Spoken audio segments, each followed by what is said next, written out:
Why we do not raise our hands and ask Allah subhanahu wa ta'ala for help?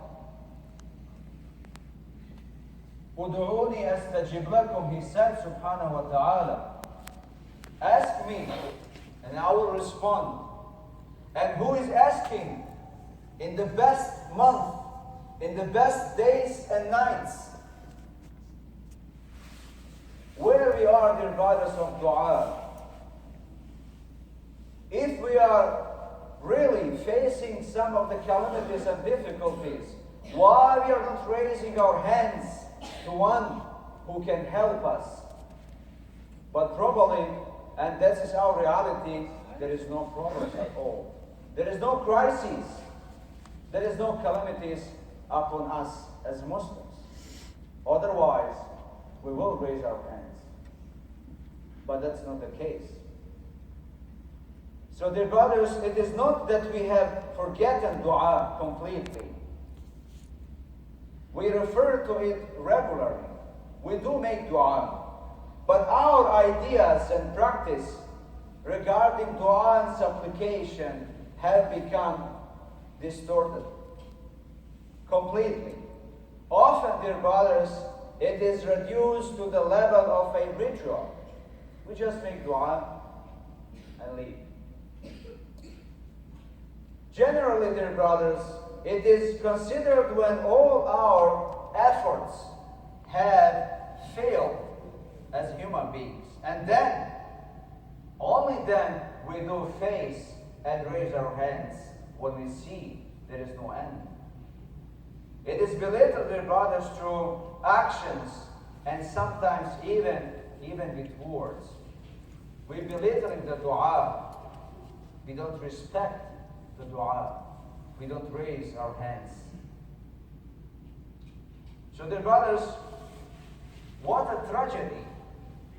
For dua, for supplication, is the most potent weapon of a believer. As the Prophet ﷺ said, "Ad-du'a silahul mu'min." Dua, supplication, dear brothers, is most powerful weapon that we have.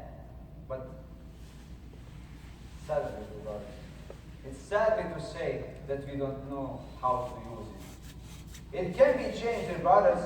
It can change our fate. Dua can change our life, our fate, while no action, no deed of ours even can. The Prophet ﷺ said, it is the essence of ibadah, of worship. Ad-du'a, mukhul ibadah. The essence of ibadah, of worship, of submission to Allah subhanahu wa ta'ala is dua. With it, with dua, we can never fail, dear brothers. Without dua, without it, we can never succeed. In the proper scheme, dear brothers, of things, dua, supplication, should be first and last resort of the believer, with all his plans and actions coming in between. Our day, dear brothers, that we must start with dua, and its end, dear brothers, must end with dua, and in between. And how often do we use dua, dear brothers? The most empowering conversation. Dua, dear brothers, supplication is a conversation within Allah, with Allah subhanahu wa ta'ala, between His servant and Creator, between Creator and servant, subhanahu wa ta'ala, Allah subhanahu wa ta'ala. Our Lord and our Master, the all-knowing, the all-powerful, subhanahu wa ta'ala. And this act, dear brothers, in itself is of extraordinary significance. Dua by itself, it is the most uplifting, liberating, empowering, and transforming conversation a person can ever have. You talk to your Lord, subhanahu wa ta'ala, your Creator, your Maker. You acknowledge your mistakes, your weakness. Seek for His help, for guidance. When we turn to Him subhanahu wa ta'ala, we know that He alone can lift our sufferings and solve our problems. We feel revealed after describing our difficulties to our Creator. We feel empowered after having communicated with the Almighty. We sense His mercy, His rahmah all around us after taking to the most merciful. After we talk to Him subhanahu wa ta'ala, we feel all this mercy around us. We get a new commitment to follow His path, as-sirat al-mustaqim, for that is the only path for success. We feel blessed with each such commitment. Our first and last action, dear brothers, in every difficulty, our first action is dua, and is our last, dear brothers. We ask Allah subhanahu wa ta'ala to show us the way, the sirat, the path, to handle the difficulty, to be able to handle it. We seek His help, subhanahu wa ta'ala, in following the path He showed to us. وَأَنَّ هَذَا صِرَاطِي مُسْتَقِيمًا فَاتَّبِعُوهُ وَلَا تَتَّبِعُوا السُّبُلَ فَتَفَرَّقَ بِكُمْ عَنْ سَبِيلِهِ. And this is my path, so follow it, and do not follow other path, so that you go astray. So we seek His help, in making our efforts successful. The essence of worship, as the Prophet ﷺ said, الدعاء مخ العبادة. الدعاء مخ العبادة. Dua, supplication, prayer, is the essence of all ibadat, all the kind of obedience to Allah subhanahu wa ta'ala. A person engaged in dua affirms his belief in tawheed, oneness of Allah subhanahu wa ta'ala, monotheism, and shuns belief in all false gods and idols. With each dua, his belief in Allah subhanahu wa ta'ala grows. His faith increases. With each dua, his belief in Allah grows and increases. He beseeches Him, affirming his own powerlessness. A person seriously and sincerely engaged in dua, in supplication, in prayer, understands exactly the relationship between himself and the Creator and affirms it through his actions. That is the essence of ibadah, that is the essence of worship. Our most potent weapon, as the Prophet ﷺ said, الدعاء سلاح المؤمن. الدعاء سلاح المؤمن. Dua is a weapon, most powerful weapon of a believer.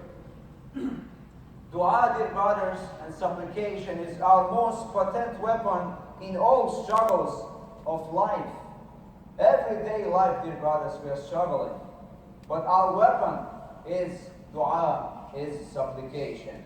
During the Battle of Badr, which happened in the middle of the month of Ramadan, they used to fast, but they used to fight for the sake of Allah subhanahu wa ta'ala.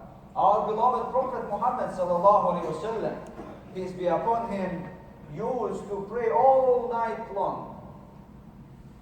All night, praying, supplicating to Allah subhanahu wa ta'ala for help. And the end was victory.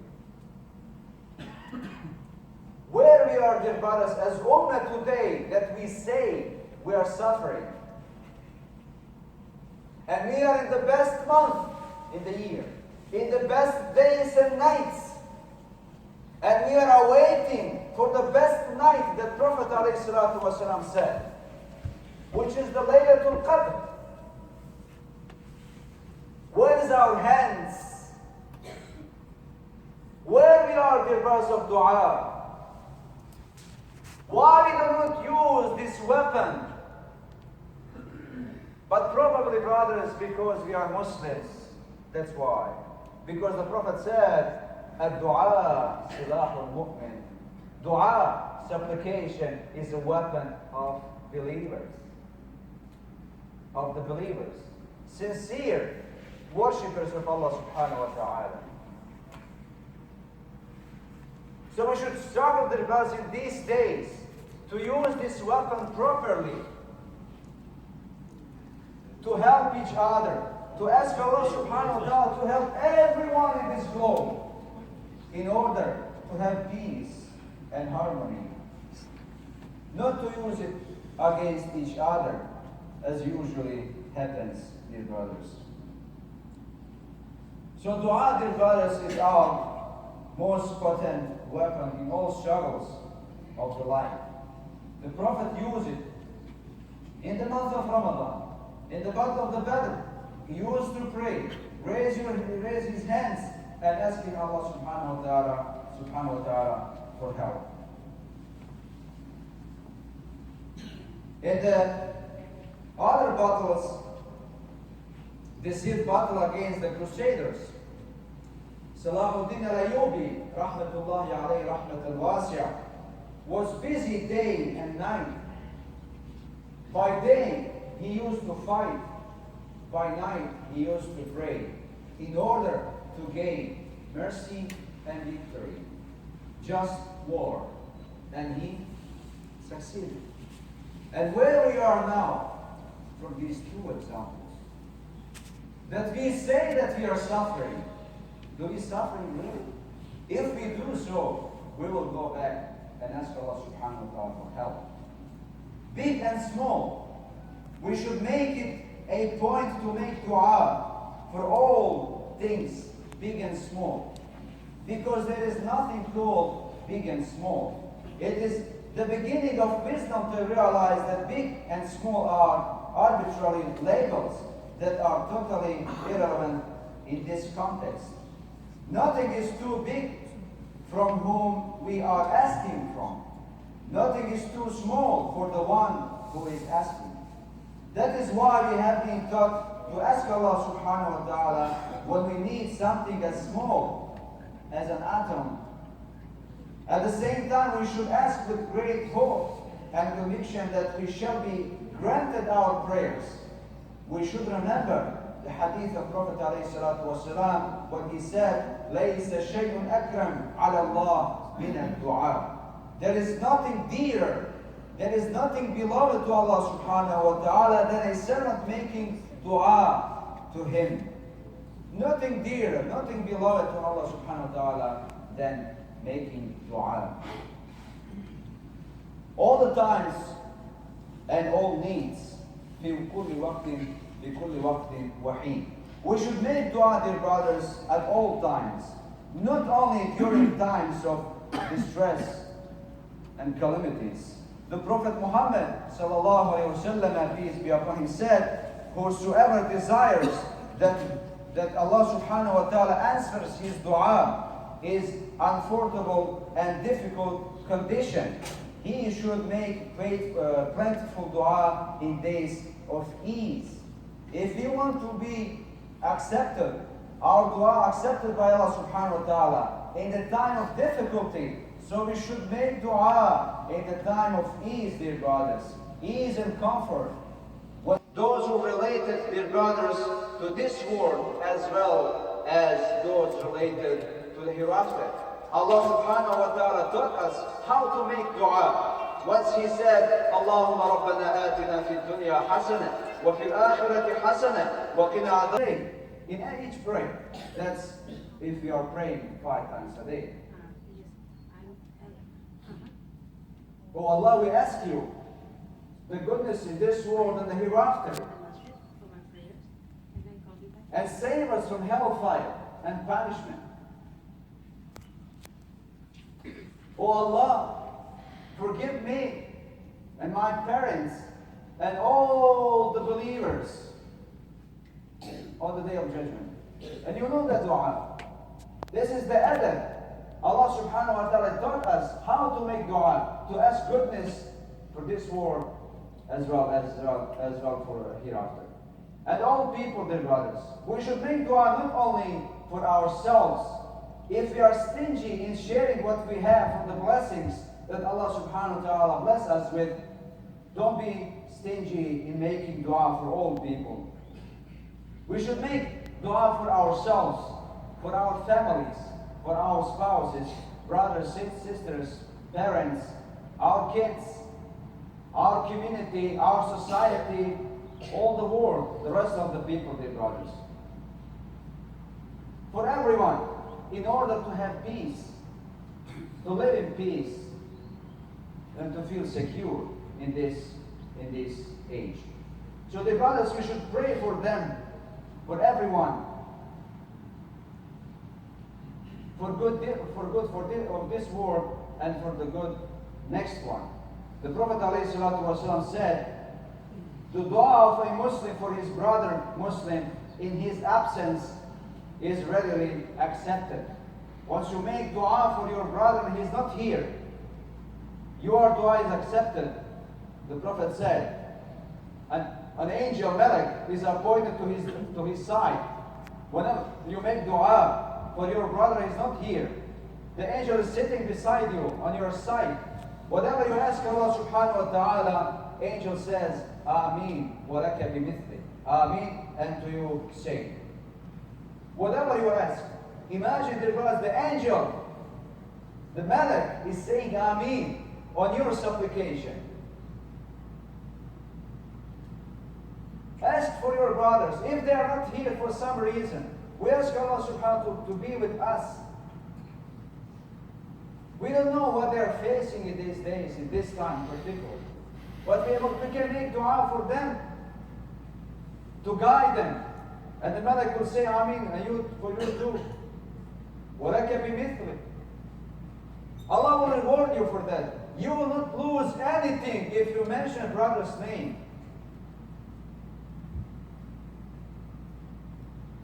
Look at the adab of dua that Allah taught us how to read. What we said, رَبَّنَا اغْفِرْ لِي, forgive me, وَلِوَالِدَيَّ. And then to be generous, وَلِلْمُؤْمِنِينَ, to everyone. Because usually we say, forgive me, and even in dua.